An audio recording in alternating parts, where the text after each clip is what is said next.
Hello friends, आज हम लोग थर्मोकेमिस्ट्री का आखिरी लेक्चर पढ़ने जा रहे हैं। आपको याद होगा कि लास्ट लेक्चर में मैंने heat of neutralisation, acid, bases, type of neutralisation, सब चीज पे बातचीत की थी।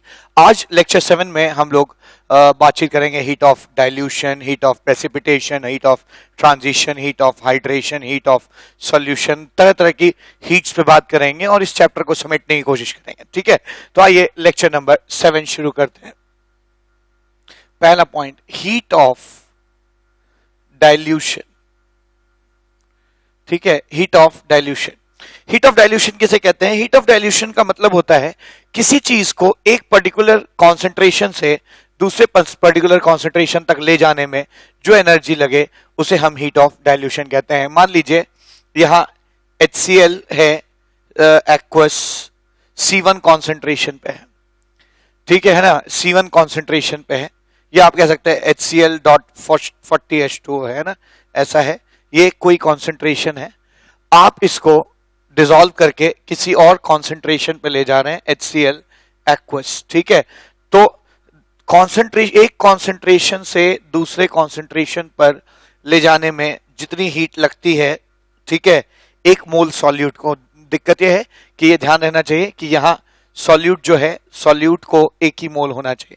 ठीक है, एक मोल होता है ना, एक मोल सॉल्यूट को एक पर्टिकुलर कॉन्सेंट्रेशन से दूसरे पर्टिकुलर कॉन्सेंट्रेशन तक ले जाने में जो एनर्जी लगती है उसको आप हीट ऑफ क्या डाइल्यूशन कहते हैं। तो यहाँ पे हीट ऑफ है ना डाइल्यूशन कहा जाएगा इसको, इसके हीट ऑफ रिएक्शन को। ठीक है, हम कह सकते हैं कि heat of dilution is the enthalpy change when solution containing 1 mole of solute is diluted from one concentration to another concentration. ठीक है, heat of dilution is enthalpy change when 1 mole solute is diluted from one concentration to another. ठीक है, तो heat of dilution हो जाएगा। अगली चीज जो हमें पढ़नी है वो है heat of precipitation. Heat of precipitation. ठीक है, हीट ऑफ प्रेसिपिटेशन कहा जाता है। हीट ऑफ प्रेसिपिटेशन क्या होगा? इनने एक मोल प्रेसिपिटेट बनाने में जितनी एनर्जी रिलीज हो या एब्जॉर्ब हो उसको हम हीट ऑफ प्रेसिपिटेशन कहेंगे। फॉर इंस्टेंस, आपको मालूम है कि बेरियम सल्फेट एक प्रेसिपिटेट बनाता है, तो आप क्या करिए, Na2SO4 प्लस बेरियम क्लोराइड को मिक्स कर दीजिए। ठीक है, एक्वस।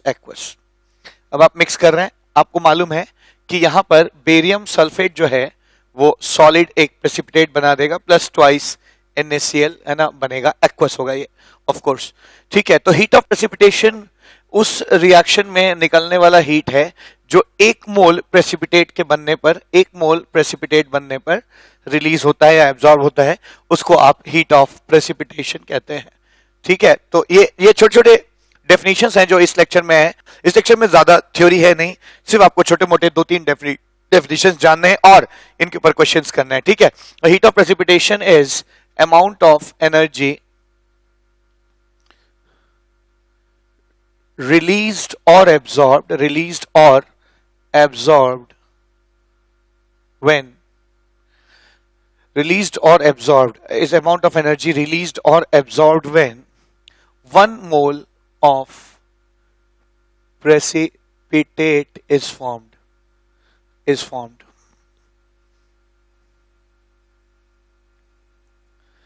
ठीक है, 1 mole of precipitate is formed। ठीक है, इसको आप हीट ऑफ प्रेसिपिटेशन कहते हैं। ठीक है, आइए नेक्स्ट चीज देखते हैं, what is heat of dilution से हीट ऑफ ट्रांजिशन। ठीक है, हीट ऑफ ट्रांजिशन कहते हैं, किसे कहते हैं? तो तीसरी चीज मैं बताना चाहता हूं आपको, हीट ऑफ ट्रांजिशन। जब कभी आप एक मोल किसी सब्सटेंस को एक एलोट्रोपिक फॉर्म से दूसरे एलोट्रोपिक फॉर्म में ट्रांजिशन करता हुआ पाए, तो जितनी एनर्जी रिक्वायर्ड होती है या लगती है या रिलीज होती है उसको आप हीट ऑफ है ना ट्रांजिशन कहते हैं। तो हीट ऑफ ट्रांजिशन हो जाएगा, heat of transition is amount of energy. जैसे ग्रेफाइट है, सॉलिड है, आपने इसको ग्रेफाइट डायमंड में चेंज कर दिया, इस प्रोसेस में जितना हीट लगा या रिलीज हुआ उसको हीट ऑफ ट्रांजिशन कहते हैं, ठीक है, उसको हीट ऑफ ट्रांजिशन कहा जाएगा। तो heat of transition is amount of energy released और एब्जॉर्ब, ठीक है ना, रिलीज्ड और absorbed when 1 mole of an allotropic form changes to another allotropic form, ठीक है ना, changes to another allotropic form, इसको आप हीट ऑफ ट्रांजिशन कहते हैं, ठीक है। तो इतनी चीजें हम लोगों ने देखी, heat of transition, heat of precipitation, heat of dilution, ठीक है। आइए एक आध क्वेश्चन करते हैं, फिर आगे मैं आपको पढ़ाता हूं कि एंथैल्पी ऑफ हाइड्रेशन और एंथैल्पी ऑफ सॉल्यूशन क्या होता है, ठीक है। तो आइए इन टॉपिक पे कुछ क्वेश्चंस करते हैं। Question, calculate delta H for the reaction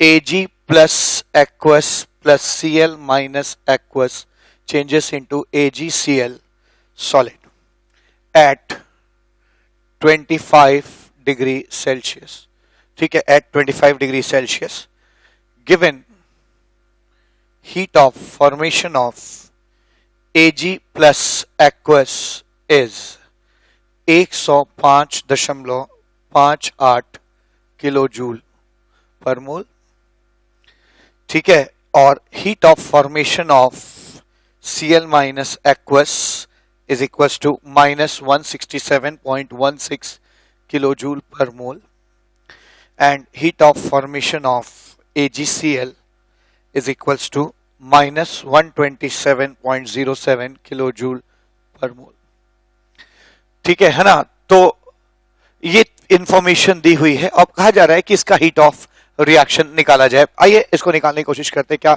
solution हो जाएगा। व्यूअर्स से मैं हमेशा हर बार ये रिक्वेस्ट करता हूं कि आप पहले इस क्वेश्चन को खुद करने की कोशिश करिए, और अगर ना हो तब आप वीडियो से मैं इसका सॉल्यूशन देखिए। अब दिया हुआ है कि एक रिएक्शन ये हो रहा है, ठीक है ना, ये रिएक्शन है Ag plus aqueous plus Cl minus aqueous changes into AgCl solid. इसका हीट ऑफ प्रेसिपिटेशन है एक तरह से है, ठीक है, Ag और Cl मिलकर प्रेसिपिटेट कर जा रहे हैं, आपको इसका हीट ऑफ प्रेसिपिटेशन निकालना है, जो कि एक तरह का हीट ऑफ रिएक्शन है, ठीक है। तो इसका हीट ऑफ प्रेसिपिटेशन जो है, जो कि एक तरह का हीट ऑफ रिएक्शन है, किसी भी हीट ऑफ रिएक्शन को निकालने के, मैंने इस चैप्टर में आपको बार बार शायद 10वीं बार इस बात को रट रहा होगा कि हीट ऑफ रिएक्शन निकालने के सिर्फ 4 तरीके हैं, heat of formation, heat of combustion, bond energy और हेस लॉ। यहां पर हम हीट ऑफ फॉर्मेशन लगाएंगे क्योंकि हमें डेटा हीट ऑफ फॉर्मेशन का दिया हुआ है, ठीक है। तो आप लिख सकते हैं sum of heat of formation of product, ठीक है, sum of heat of formation of product minus sum of heat of formation of reactant लिख सकते हैं, ठीक है ना, रिएक्टेंट लिखा जा सकता है, sum of heat of formation of product minus sum of heat of formation of reactant. Heat of formation of AgCl कितना हो जाएगा, heat of formation of AgCl है ना, प्रोडक्ट AgCl है, सॉलिड ऑफ कोर्स, इसकी वैल्यू है -127.07 kilo joule per mole, minus heat of formation of reactant कितना हो जाएगा, heat of formation of Ag plus plus heat of formation of Cl minus. Heat of formation of Ag plus जो है वो है आपका plus 105.58 kilo joule, plus heat of formation of है ना Cl माइनस हो जाएगा -167.16 किलो जूल, ठीक है। आप इसको सॉल्व कर सकते हैं, ठीक है, आप इसको सॉल्व कर सकते हैं और आंसर आ जाएगा मेरी समझ से।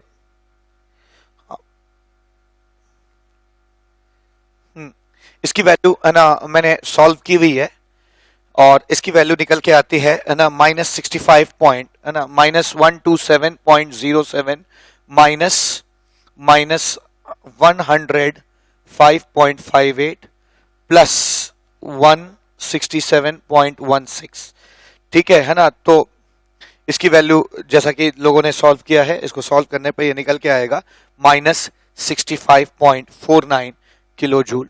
ठीक है, तो ये एंथैल्पी ऑफ प्रेसिपिटेशन पे एक क्वेश्चन किया, जहां अगर कभी प्रेसिपिटेट बन रहा है तो परेशान होने की जरूरत नहीं है। हीट ऑफ रिएक्शन, अगर हीट ऑफ प्रेसिपिटेशन पूछा जाए तो आपको मालूम है नाम कुछ भी हो, एक्चुअली वो हीट ऑफ रिएक्शन होता है, जो कि 4 तरीके से निकलता है। आप अक्सर क्वेश्चन में गिवन डेटा से ये पता लगा सकते हैं कि इसकी वैल्यू कैसे आएगी। आइए एक और क्वेश्चन करते हैं। ठीक है, ये क्वेश्चन जो है एंथैल्पी ऑफ पानी में डिसॉल्व करने का, एंथैल्पी ऑफ डाइल्यूशन पे है। देखिए क्या क्वेश्चन कहता है, calculate the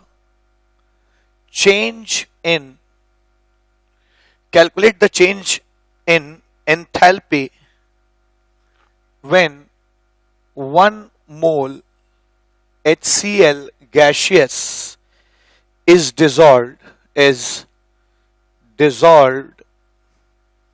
dissolved in large amount of water,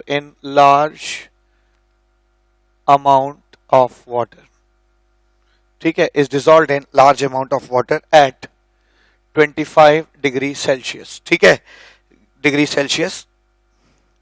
और दिया क्या है, दिया है heat of formation of HCl is -92.31 kilo joule per mole. ठीक है, और हीट ऑफ फॉर्मेशन ऑफ, है ना, heat of formation of HCl gaseous is, है ना, -92.31 किलो जूल पर मोल, और heat of formation of chloride minus is -167.16 kilo joule per mole. बहुत अच्छा क्वेश्चन है। ठीक है, आइए इसको भी करने की कोशिश करते हैं। अगर आप लार्ज अमाउंट ऑफ वाटर में किसी भी चीज को डिसॉल्व करेंगे तो रिएक्शन क्या होगा, आप लिख सकते हैं HCl gaseous plus aqueous changes into H plus. देखिए पानी में एसिड डिसॉल्व करता है तो वो टूट जाता है, क्या बन जाएगा, H plus aqueous plus Cl minus aqueous. इस प्रोसेस में जो भी हीट निकला इसको हीट ऑफ कहेंगे। ठीक है, हीट ऑफ सॉल्यूशन कहेंगे। तो हीट ऑफ सॉल्यूशन आपको निकालना। हीट ऑफ सॉल्यूशन एक तरह का हीट ऑफ रिएक्शन ही तो है। ठीक है, तो फिर वही बात हर बार थर्मोकेमिस्ट्री में क्वेश्चंस में एक ही बात होती है। ठीक है, कि आपसे तरह तरह का नाम बदलकर एक ही चीज पूछी जाती है कि हीट ऑफ रिएक्शन निकालिए। मैंने हमेशा कहा कि हीट ऑफ रिएक्शन निकालने के सिर्फ 4 तरीके हैं। इसमें से हम यहां पर sum of heat of formation of product minus sum of heat of formation of reactant लगाएंगे। ठीक है, ऐसा इसलिए क्योंकि यहां पर खाली हीट ऑफ फॉर्मेशन की वैल्यू दी गई है। Heat of formation of product, अब now heat of formation of H plus ion. मैंने जब मैं हीट ऑफ फॉर्मेशन पढ़ा रहा था वहीं पे मैंने बताया था कि H प्लस आयन और प्योर एलिमेंट्स का heat of formation by convention 0 माना जाता है। यानी heat of formation of H plus ion aqueous H plus ion का हीट ऑफ फॉर्मेशन जो है वो 0 है बाय कन्वेंशन। तो इसको आप 0 ले सकते हैं, 0 plus heat of formation of Cl minus aqueous, जो कि आ जाएगा -167.16। ठीक है, ऐसे हो जाएगा heat of formation of Cl minus heat of formation of HCl gaseous. ठीक है, heat of formation of HCl gaseous कैसे निकलेगा, दिया हुआ है कितना है, -92.31 किलो जूल पर मोल। ठीक है, इसको सॉल्व कर लीजिए, कितना आ जाएगा, -167.16 प्लस 92.31।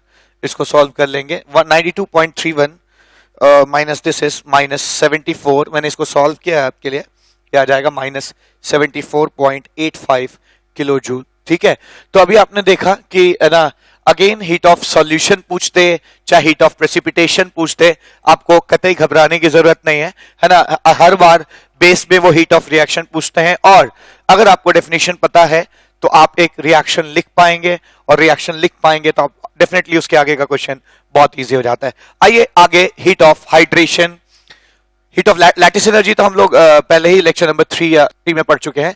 हम लोग हीट ऑफ हाइड्रेशन पढ़ते हैं और हीट ऑफ सॉल्यूशन पढ़ने की कोशिश करते हैं। आइए हीट ऑफ सॉल्यूशन और हाइड्रेशन पढ़ते हैं।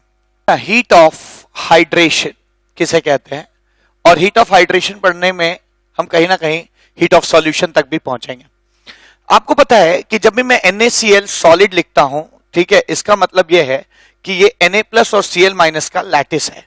ठीक है, जिसमें करोड़ों Na प्लस और करोड़ों Cl माइनस सॉलिड स्टेट में अरेंज्ड हैं। ठीक है, अब जब भी NaCl जो होता है ना, उसमें अगर आप पानी मिलाइए तो क्या होगा। मान लीजिए NaCl है, एक Na और एक Cl जरूर लिख रहा हूं, लेकिन ये करोड़ों Na+ और करोड़ों Cl- अगल बगल होंगे, ठीक है। वाटर ढेर सारा डाल दीजिए, क्या होगा, ठीक है। मान लीजिए इसका चार्ज अभी Q1 है और Q है और इसका भी चार्ज Q है, ठीक है। तो इनकी पोटेंशियल एनर्जी जो है वो कहीं ना कहीं आप जानते हैं इज प्रोपोर्शनल टू Q², आपको पता है 1/4πε0 Q1 Q2 बाई R, ठीक है। तो R तो फिक्स है, Q1 Q² के प्रोपोर्शनल है। होगा क्या, पानी आप मिलाते हैं, water is a polar molecule, water एक पोलर मॉलिक्यूल है, इसमें डाइपोल एग्जिस्ट करते हैं ऐसे, ठीक है ना, और ये इसके पॉजिटिव और नेगेटिव सेंटर्स हैं।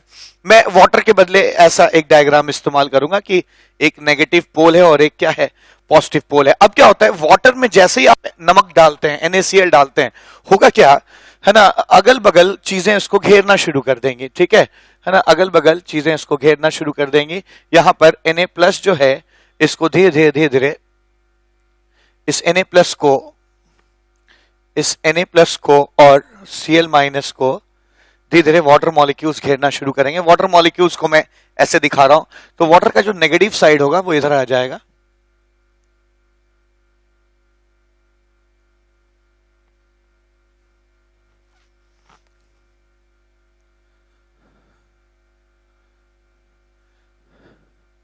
ऐसे हो जाएगा,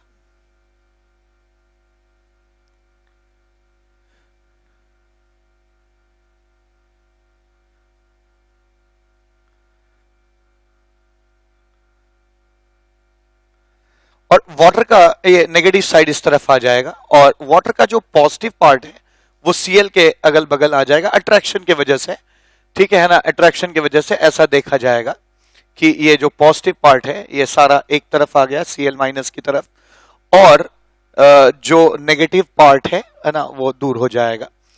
अच्छा, अब क्या होगा, इस नेगेटिव के पास आ जाने से इसकी पॉजिटिविटी डिक्रीज कर जाएगी, इस पॉजिटिव के पास आ जाने से इसकी नेगेटिविटी क्या कर जाएगी, डिक्रीज कर जाएगी। मान लीजिए दोनों के चार्ज बराबर ही चेंज होते हैं, तो मैं कह सकता हूं कि चार्ज अब घट गए, ठीक है, चार्ज घट गया होगा, चार्ज Q और Q' हो गया, क्योंकि पॉजिटिव के बगल में आप नेगेटिव रख देंगे तो पॉजिटिविटी घट जाएगी, और नेगेटिव के बगल में अगर आप पॉजिटिव रख देंगे तो नेगेटिविटी घट जाएगी, ठीक है। तो चार्ज घट गया, यानी है ना, ऑफ कोर्स यहां की जो पोटेंशियल एनर्जी नहीं होगी वो Q' का होल स्क्वायर होगी, ठीक है।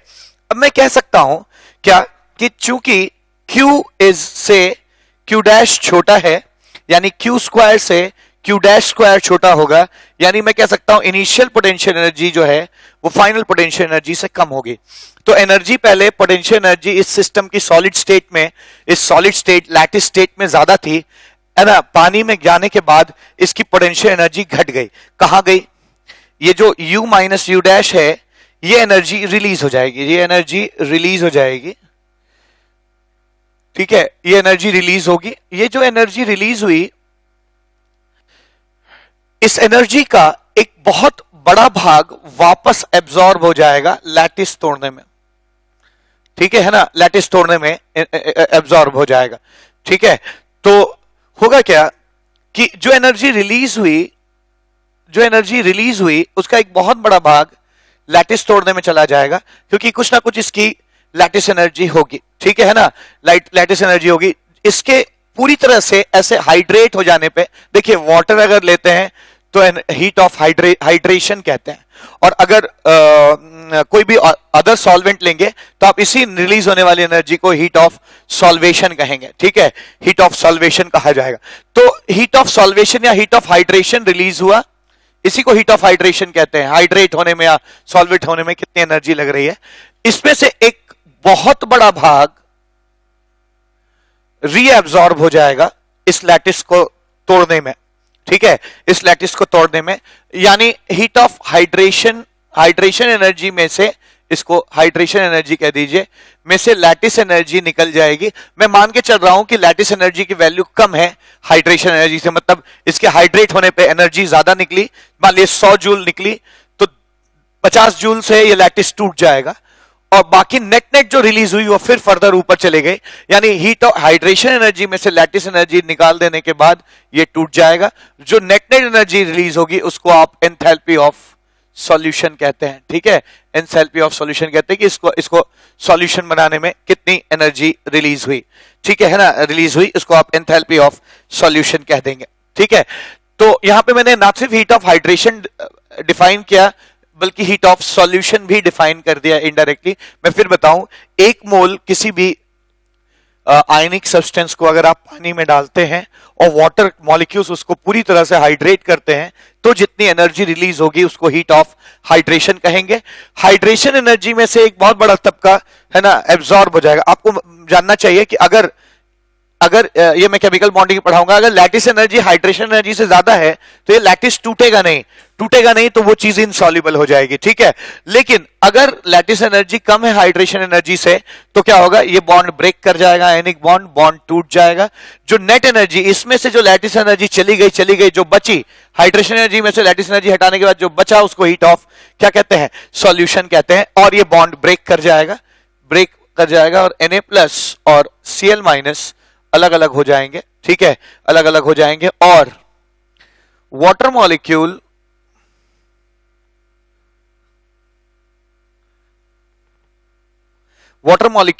इस पूरे को घेर लेगा ऐसे। इसी को हम लोग केमिस्ट्री में Na+ एक्वस कहते हैं, ठीक है, Na+ एक्वस कहते हैं, ठीक है। इसी को जो है पॉजिटिव पार्ट घेर लेगा, है ना, वाटर का पॉजिटिव पार्ट के साइड से ये गिरा जाएगा और है ना, इसको प्लस प्लस प्लस प्लस आप ले सकते हैं और ये minus minus minus minus minus minus minus लिख सकते हैं। इसी को आप Cl- एक्वस कहते हैं।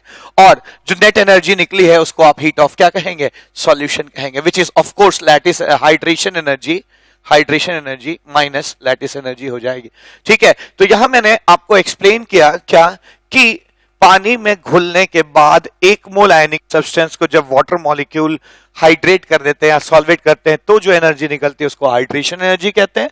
उसका एक बहुत बड़ा तबका इस लैटिस को तोड़ने में चला जाता है ताकि मॉलिक्यूल्स अलग अलग हो जाएं, ठीक है। इसी पूरी प्रोसेस को हम लोग बड़ी आसानी से लिखते हैं NaCl सॉलिड, मतलब मैं इसकी बात कर रहा हूं, बीच वाले की बात कभी नहीं की जाती और डायरेक्ट फिर लिखा जाता है। प्लस एक्वस मींस बहुत सारा पानी, चेंजेस इनटू डायरेक्टली ये लिखा जाता है Na+ एक्वस, ठीक है, और Cl- एक्वस, ठीक है, और हीट ऑफ सॉल्यूशन निकल आएगा। जो भी एनर्जी रिलीज होगी है ना, बीच में भले ही लैटिस हाइड्रेशन एनर्जी निकलती कुछ और है, फिर उसमें से कुछ खप जाती है, नेट जो निकलती है उसको हीट ऑफ सॉल्यूशन कहते हैं। तो मुझे विश्वास है कि आपको हाइड्रेशन एनर्जी और हीट ऑफ सॉल्यूशन समझ में आ गया होगा। आइए इस पे एक आध क्वेश्चन करते हैं, इसको समझने की कोशिश करते हैं। क्वेश्चन नंबर 3 क्या कहता है, calculate the enthalpy change. Calculate the enthalpy change when infinitely dilute solution of calcium chloride and Na2CO3 are mixed.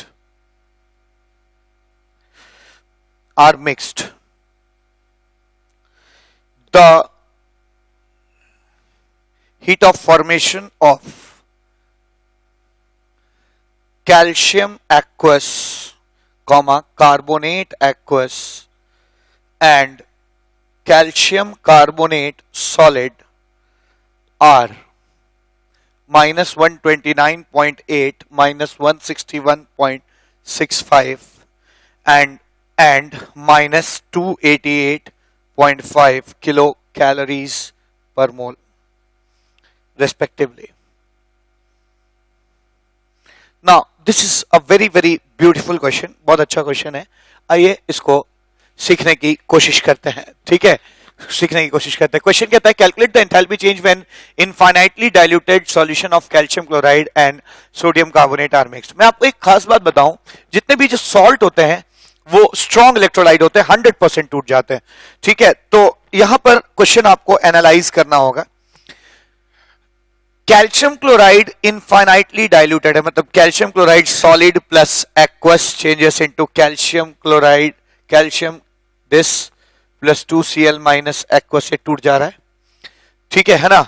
और ये टूट गया, इसके टूटने में कुछ एनर्जी लगी होगी जिससे हमें मतलब नहीं है, क्योंकि ये एक्वस बहुत सारे पानी में डाइल्यूट होने के बाद का क्वेश्चन है, ठीक है। यानी ये चीज डाइल्यूट हो चुकी है, इसके पहले जो एनर्जी लगी उससे हमें मतलब नहीं है, डाइल्यूटेड फॉर्म में, इस फॉर्म में मुझे मिला Na2CO3 मुझे इस फॉर्म में मिलेगा, Na2CO3 solid plus aqueous changes into क्या, twice Na plus aqueous plus carbonate aqueous, ठीक है, एक्वस इस फॉर्म में मिला। तो ये चीज टूटी हुई है, ये चीज इनफाइनाइटली डाइल्यूटेड है, दोनों टूट गए हैं, इस फॉर्मेट में मौजूद है। अब कहा जा रहा है इस फॉर्मेट में इनको मिला दिया गया, इनको मिला दिया गया तो क्या एनर्जी रिलीज होगी, क्या एंथैल्पी चेंज आएगा। इससे इसके इस प्रोसेस की बात नहीं हो रही है, क्वेश्चन यहां से शुरू हो रहा है, क्वेश्चन यहां से शुरू हो रहा है कि इनको अगर मिला दिया जाए तो क्या होगा। मुझे मालूम है कि कैल्शियम जो है, कैल्शियम हाइड्रोक्साइड नामक स्ट्रॉन्ग बेस का कॉन्जुगेट है, वीक होगा, इसलिए ये किसी से रिएक्ट नहीं करेगा, ठीक है ना, सॉरी है ना, यहां पे मैंने गलत एक्सप्लेन कर दिया। यहां पे कैल्शियम कैल्शियम मौजूद है एक्वस और क्लोराइड मौजूद है एक्वस। मुझे मालूम है Na प्लस और Cl माइनस कभी भी मिल जाए कोई इनसॉल्युबल सॉल्ट नहीं बनाते हैं, लेकिन मुझे मालूम है कैल्शियम और कार्बोनेट जब भी मिलेंगे एक इनसॉल्युबल सॉल्ट बनाएंगे और प्रेसिपिटेट कर जाएंगे। तो होगा क्या, यहां पे जैसे ही आप इन दोनों को मिक्स करेंगे, Na प्लस और Cl का कुछ नहीं होगा, वो सॉल्यूशन में डिसॉल्व रहेंगे, घुले रहेंगे, लेकिन कैल्शियम और कार्बोनेट एक दूसरे से तुरंत रिएक्ट करके, है ना, कैल्शियम और कार्बोनेट एक दूसरे से तुरंत रिएक्ट करके कैल्शियम कार्बोनेट बना लेंगे, ठीक है। जो एनर्जी रिलीज या एब्जॉर्ब होगी उसको हीट ऑफ क्या रिएक्शन कहा जाएगा। तो इसी एंथैल्पी चेंज की बात की गई है। तो जब भी क्वेश्चन कहा गया कि इनफाइनाइटली डाइल्यूटेड कैल्शियम क्लोराइड और Na2CO3 को मिक्स किया गया, मैं समझ गया कि कैल्शियम और क्लोराइड को मिक्स किया गया है Na2 सोडियम और कार्बोनेट आयन से। जब तक ये अलग अलग थे कोई दिक्कत नहीं थी, लेकिन जैसे ही मिक्स होंगे ये दोनों आयन एक इनसॉल्युबल सॉल्ट बनाते हैं। आपको मालूम है चूना इनसॉल्युबल होता है, ये प्रेसिपिटेट कर जाएगा, ठीक है। इसका हीट ऑफ रिएक्शन पूछा गया, ठीक है, मैं निकाल लूंगा। हीट ऑफ रिएक्शन चार तरीके से निकलता है, यहां पे मैं heat of formation of product minus sum of heat of formation of reactant लगा दूंगा, ठीक है ना। Heat of formation of product की बात कीजिए, है ना, heat of formation of product कैसे हो जाएगा।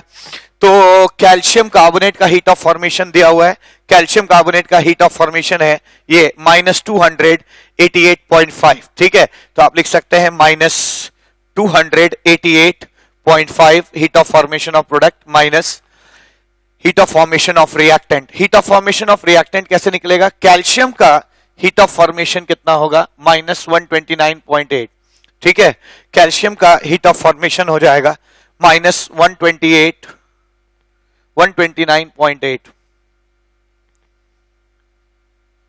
प्लस कार्बोनेट का हीट ऑफ फॉर्मेशन कितना होगा, है ना। मैं यहां पे heat of formation of reactant लिख रहा हूं, कैल्शियम का मैंने हीट ऑफ फॉर्मेशन लिख दिया, कार्बोनेट का मैं हीट ऑफ फॉर्मेशन लिख रहा हूं। कार्बोनेट का हीट ऑफ फॉर्मेशन है ना -161.65 होता है, ठीक है। तो -161.65 हो जाएगा। आप इसको सॉल्व कर सकते हैं, इसकी वैल्यू आ जाएगी -288.5 प्लस 129.8, है ना, प्लस 161.65, ठीक है। इसको सॉल्व कर लीजिए, इसको सॉल्व करने पर जो वैल्यू आएगी वो मेरे पास इसका आंसर है, ठीक है। इसको सॉल्व करने पर जो वैल्यू आएगी वो आ जाती है 2 पॉइंट, है ना, -288.5, इसको जोड़ भी सकते हैं आप, है ना। ये आ जाएगा 5, 8 और 6 14, 1 यहाँ पे 4, ठीक है ना, 10, 1 11, 1 यहाँ पे 1 11 हो गया, ठीक है ना। आप 5, 8 और 6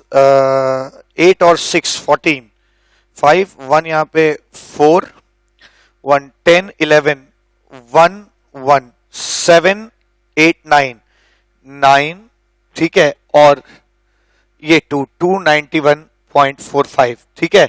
तो आप देखिए है ना, इसमें बहुत थोड़ा सा अंतर है, इसकी वैल्यू आ जाएगी 2.95, ठीक है। अगर आप इसको सॉल्व करेंगे तो आ जाएगी 2.95 आ जाएगी, ठीक है, किलो कैलोरीज,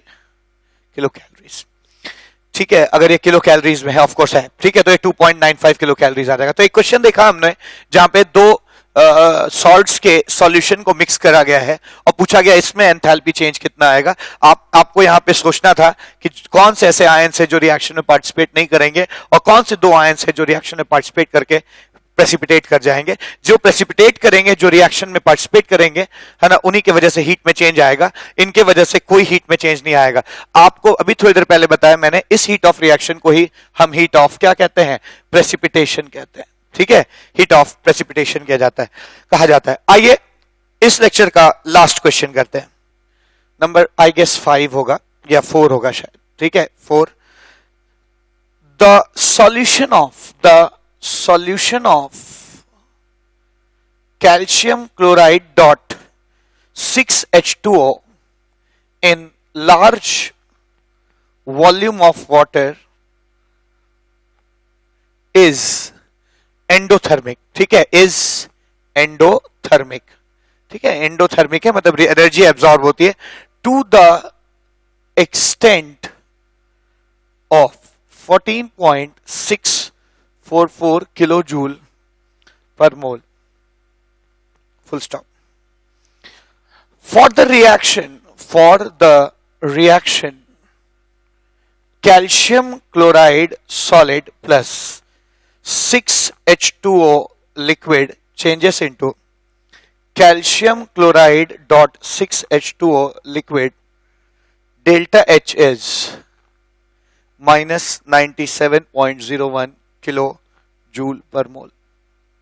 ठीक है, किलो जूल पर मोल ये आ जाएगा। What is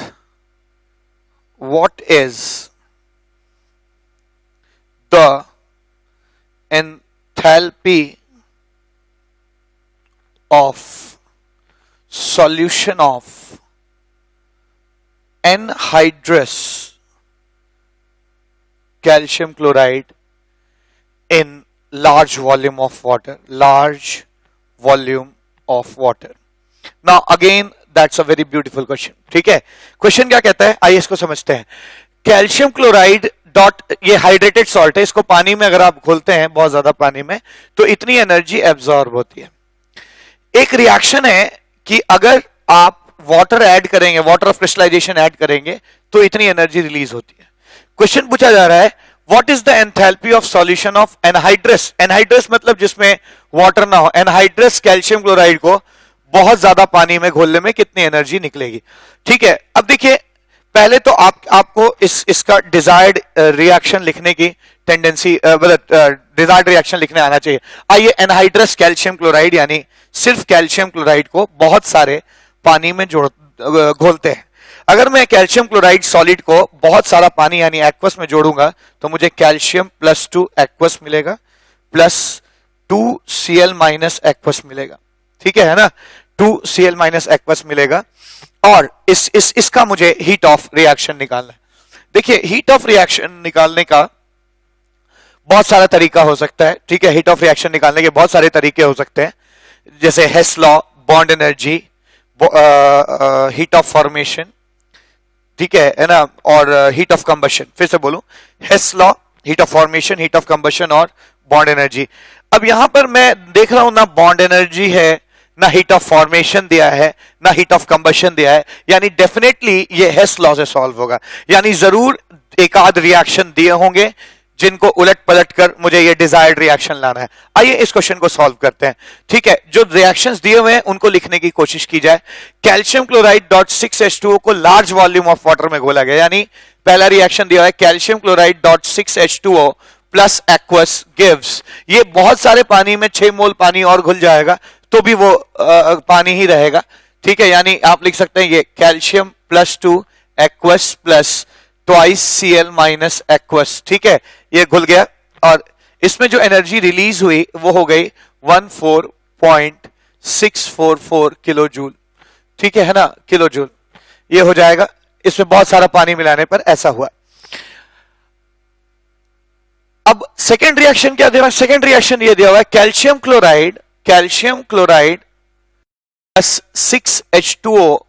ठीक है ना, calcium chloride solid plus 6H2O liquid changes into calcium chloride dot 6H2O। ठीक है, ये लिक्विड में सॉलिड होगा ये। ठीक है, ये भी सॉलिड है। कहा जा रहा है calcium chloride solid plus 6H2O liquid changes into calcium chloride dot 6H2O solid, है ना। इस प्रोसेस में जो एनर्जी का चेंज आ रहा है वो डेल्टा एच है ना, -97.01 किलो जूल। ठीक है, आपको ये चीज लानी है, ये इक्वेशन लाना है। ठीक है, आइए कोशिश करते हैं क्या कर सकते हैं हम लोग। डिजायर्ड रिएक्शन में मुझे कैल्शियम और क्लोराइड राइट हैंड साइड पे दिया हुआ है और मुझे इस इक्वेशन में कैल्शियम और क्लोराइड राइट हैंड साइड पे मिल रहे हैं, यानी मैं इस रिएक्शन को डिस्टर्ब नहीं करना चाहूंगा। इस रिएक्शन में कैल्शियम क्लोराइड सॉलिड स्टेट वाला मुझे लेफ्ट हैंड साइड में मिल रहा है और मेरे गिवन रिएक्शन में भी calcium chloride solid left hand side में, या इसको भी टच करने की जरूरत नहीं है। तो एक काम करते हैं, इसको ऐड कर देते हैं सिर्फ। ठीक है, ऐड करिए। Calcium chloride dot 6H2O calcium chloride dot 6H2O cancel हो जाएगा। Calcium chloride solid plus aqueous में अगर 6 मोल पानी ऐड करेंगे तब भी वो एक्वस ही रहेगा। चेंजेस इनटू क्या मिला आपको, calcium aqueous plus twice chloride aqueous, यही हमारा है ना डिजायर्ड रिएक्शन है। आप देख सकते हैं हमारा डिजायर्ड रिएक्शन यही है।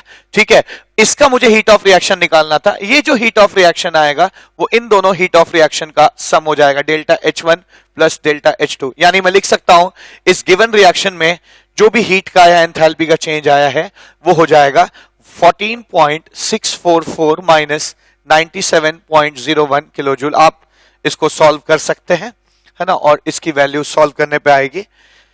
इसकी वैल्यू मेरे पास पहले से मौजूद है, मैंने सॉल्व किया है और इसकी वैल्यू आ जाएगी -82.366 किलो जूल। ठीक है, तो हम लोगों ने देखा कि इस क्वेश्चन में, है ना, ये बहुत अच्छा क्वेश्चन था जिसमें बहुत सारी तरह की एनर्जीज इन्वॉल्व थी।